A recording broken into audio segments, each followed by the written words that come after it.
Hello and welcome to this video. It is Trans Day of Visibility, March 31st, 2021. I've had multiple different conversations with queer people. Did you just say queer? I thought that was like a slur or something. It was used as a slur before, but now it's a word that has been reclaimed. Here's a little bit more help of definitions about trans visibility from my non-binary friend Kat. So basically, the thing with non-binary is gender is a spectrum. And so some people fall on male, some people fall very much on the female binary, and some people fall somewhere in between or neither. Androgyny. And androgyny is one of them. And basically what non-binary means is that you are neither male nor female. And it might be a mixture of the two, or it might be just something altogether different. So non-binary isn't in itself an umbrella term. There are quite a few umbrella terms in it. Genderqueer is, so trans with an asterisk is one umbrella term. Underneath that, you have transgender and genderqueer, which is the next umbrella term. And then under genderqueer, you have the various genders, including non-binary. Mm-hmm. And what I want to make clear to people watching that don't know about this is your identity of yourself has nothing to do with who you're attracted to. Those are completely different things. Sexuality and gender are very different. It's how you. Now I'm going to share some clips of trans people talking about their personal experiences. How does it make you feel when people use female pronouns to you? It's kind of like being stabbed and then having lemon juice poured in that stab, and then a toddler like clapping. A toddler? Yeah, like a toddler like playing it. Yeah, I was just wondering, like, the whole thing that it takes a while for other people who knew you before sort of get used to other pronouns and such. How long did it take you to get used to it yourself?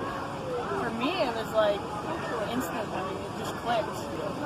I didn't know about the whole transgender thing when I was a kid. I just thought I was broken until I did research online and found people like me, you know.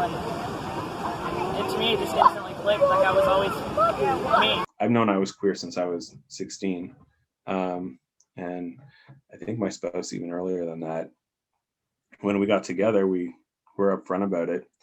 But it worked. And we're like, at the time we weren't affirming, and we're like, well, this seems like a great option because we love each other. Our queerness complements each other. And we look straight on the outside. So like my kids, even though my spouse is gender fluid, they still call her mom. And it's just like the adults call them by their by their chosen name. So what does the Trans Day of Visibility mean to you? I think it's changed over time for me. So, I've been out now for 3.5 years, living authentically as myself.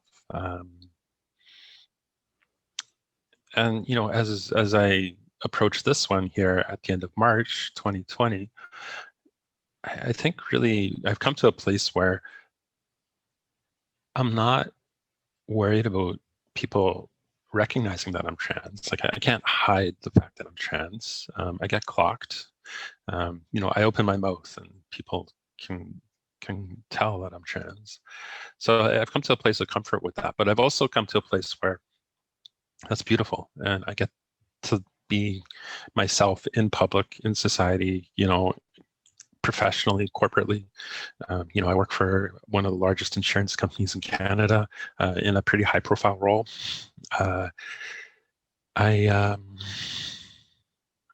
get to create space really for people coming up behind me who might still be afraid or might still be questioning or wondering or working through, because that confusion that I referenced earlier was really just fear of loss, fear of losing, fear of homelessness, will anyone love me?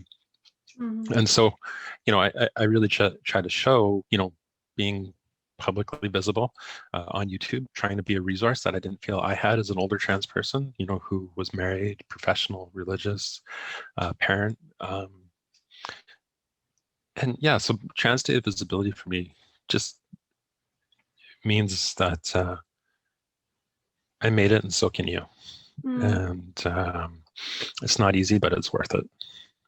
There's a day of remembrance and a day of visibility. So the day of visibility is more of a celebration, right? Yeah. Yeah, Trans Day Remembrance is in November 20th. And it's a global day where, as a community, we recognize all the trans people who were murdered in the last year. Trans women of color, particularly in North America and Brazil, face the disproportionate risk to their life. I forget how many were murdered last year. I stopped counting in the mid-30s.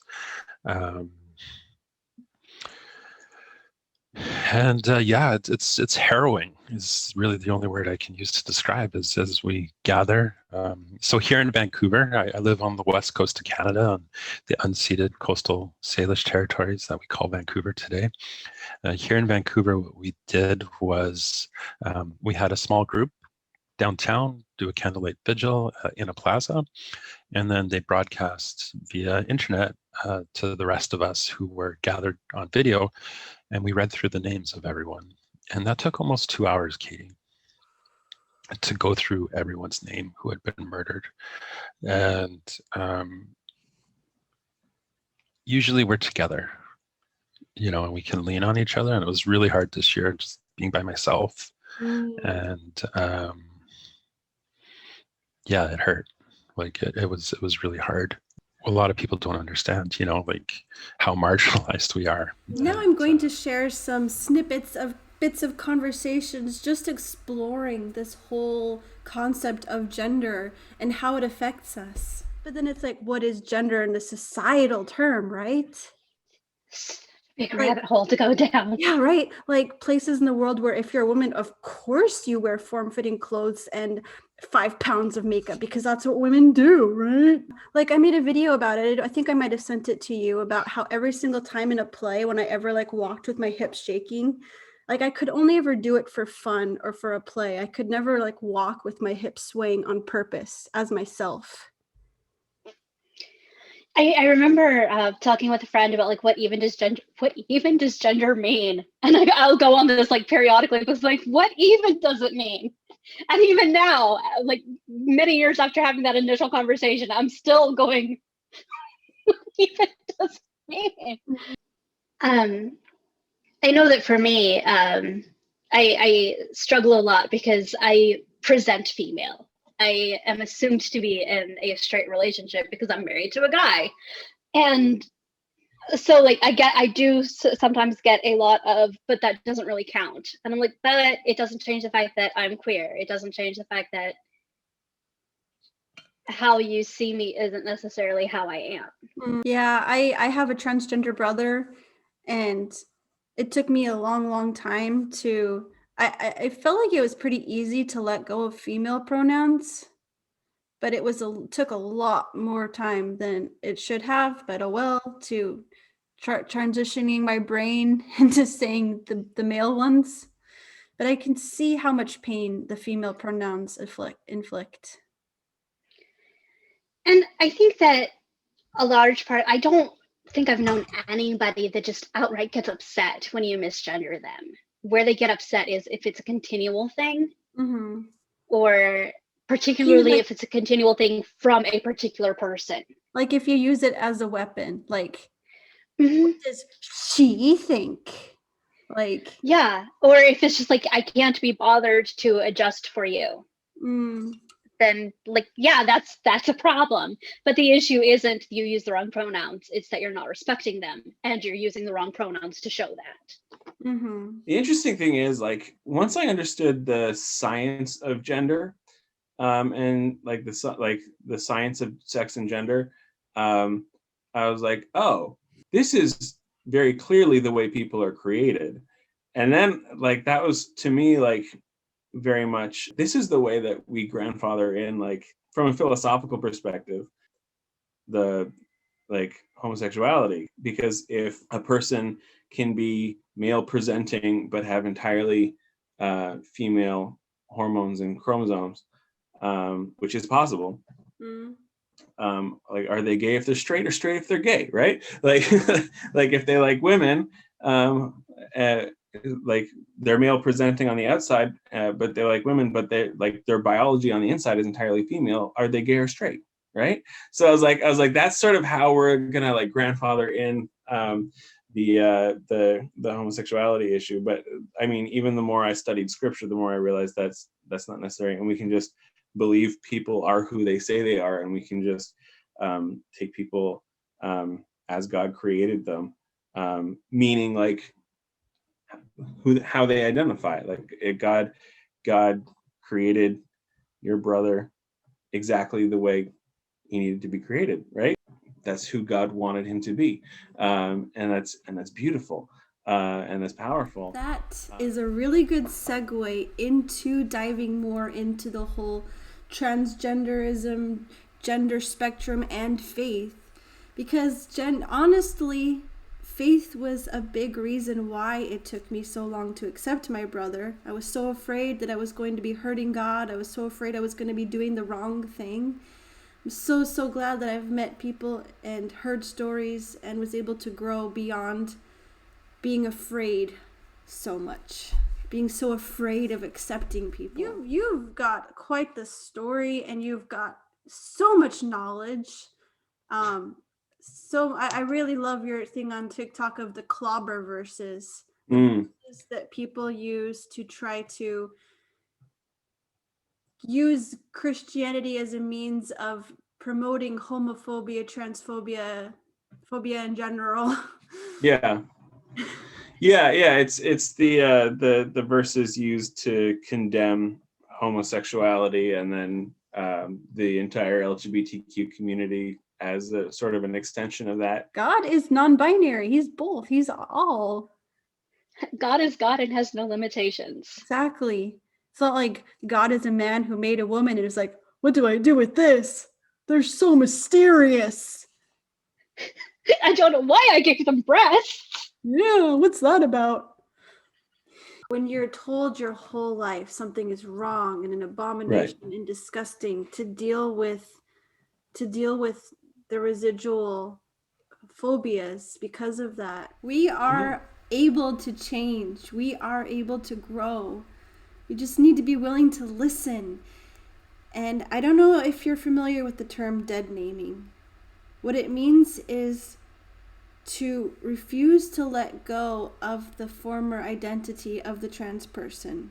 To dead name them is to use the name that is dead now, that they're not that person anymore.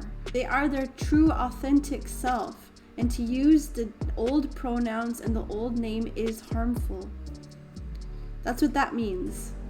Here's some more thoughts about that and about being on the journey to grow to a better, safer, more loving place. I want to have compassion and be patient with people as they work through this. And if I see that they're working through it, I feel like I'm able to give them some space to do that, and be supportive, even if they're not there yet. At the same time, the suicide rate of LGBTQ youth who have come out of religious institutions is through the roof. I hear people, whenever I hear someone get dead named, especially by someone who claims to love them, I'm like, you don't know how damaging that is. Like you don't know how damaging that is to be dead named or dead pronounced like that. I am grateful for the people who gave me the time and space I needed to come around on the issue. And so I want to offer that to other people. At the same time, I think we're in a crisis. I would say this about evangelism. I'm like, you got to take the materials you have and make a raft out of it, so you can go out to the drowning people and save them, or help them like get back to shore. What most evangelism is doing is breaking off chunks of the rock and throwing it at the people who are drowning and saying, swim back to shore or you're going to go to hell. So like the reality of it is, like, the more that we understand about the science is that God is just so much more creative than we've been giving him credit for, right? Like I think of it like the color spectrum, and like when people are like, well, God created male and female. I'm like, yeah, he created red, yellow, and blue, but those three colors unlock the spectrum. And so male and female unlock the spectrum of gender and sexuality. And it's beautiful. And there's colors we can't even see, right? Like we have certain color, we have a limited color spectrum range with our vision. And so there's gender and sexualities that we can't even see yet because we just haven't encountered the means to perceive them, and God is just so much bigger and so much more loving and creative than we've been giving him credit for. I want to honor and value the lives of all trans people. I want to inspire compassion and love, the true godly kind of love. That's the point of this video. So let me know if you already knew about Trans Day of Visibility. Let me know if this video gave you something to think about. Let me know what your thoughts are about gender. Let me know what this day means to you. I just want to be a part of making the world a better place. Before I say bye, I'd love for you to watch this little 17-ish second trailer that I made for this channel and see if you might be interested in sticking around, because I would love to have you here. Okay, here it is. I'm Katie. I'm an expat in Sweden, and I believe in vulnerability, community, and authenticity.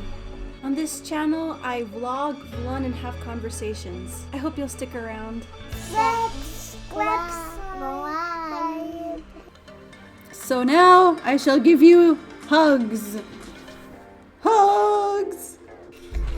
If you're watching this on the 31st of March, come back tomorrow to see the full conversation with Kate. That would be cool. I will put the link to her channel down in the description. Like this video, share it with somebody.